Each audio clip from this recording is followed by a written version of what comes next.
താബോർ മലയിൽ വെച്ചുണ്ടായ ഈശോയുടെ രൂപാന്തരീകരണത്തിന് ദൃക്സാക്ഷിയായ പത്രോസ്ലീഹ പറയുന്നുണ്ട്, നമുക്കിവിടെ ആയിരിക്കുന്നത് നല്ലതാണ്, ഞാനിവിടെ കൂടാരങ്ങളുണ്ടാക്കാം. അപ്പോൾ പത്രോസ്ലീഹ അവിടെ ആയിരിക്കാനാണ് ആഗ്രഹിച്ചത്. കാരണം നല്ല അനുഭവമായിരുന്നു. നമുക്കിത്തരത്തിലുള്ള നല്ല അനുഭവങ്ങൾ ജീവിതത്തിൽ ഉണ്ടാവാറുണ്ട്, പ്രത്യേകിച്ചും ധ്യാന സമയത്ത്, ആരാധനാ സമയത്തൊക്കെ. പക്ഷേ ആ അനുഭവം നമ്മളിലൊരു രൂപാന്തരീകരണം, ഒരു ട്രാൻസ്ഫിഗറേഷൻ നമ്മളിൽ നടക്കുകയും അങ്ങനെ നമ്മളെ കാണുന്നവർക്ക് ഒരു ട്രാൻസ്ഫിഗറേഷൻ, രൂപാന്തരീകരണം, അവരുടെ മനസ്സിനും അവരുടെ ചിന്തകൾക്കും ഒരു രൂപാന്തരീകരണം ഉണ്ടാക്കുന്നുണ്ടോ എന്നതിലാണ് ഇനിയുള്ള കാലത്ത് പ്രസക്തി.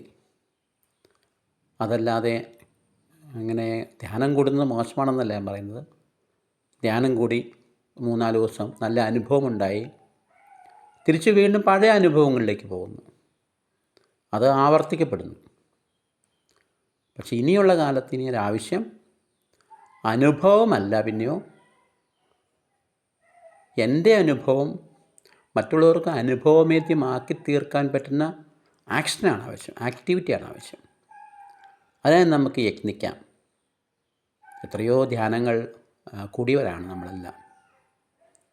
പിന്നെ അനുഭവത്തിന് അപ്പുറത്തേക്കുള്ള ഒരു യാഥാർത്ഥ്യ ബോധം നമ്മളിൽ ഉണ്ടാവുകയും അങ്ങനെ മറ്റുള്ളവർക്ക് അനുഭവമായാൽ പോരാ, എനിക്കും അനുഭവമായാൽ പോരാ, അവരുടെ ജീവിതം കരുപ്പിടിപ്പിക്കാനുള്ള, ദൈവം ആഗ്രഹിക്കുന്നിടത്ത് ജീവിക്കാനുള്ള ഒരു പ്രചോദനവും പ്രേരണയും അതിനുള്ള പ്രവർത്തനങ്ങളും എന്നിൽ നിന്നുണ്ടാവണം.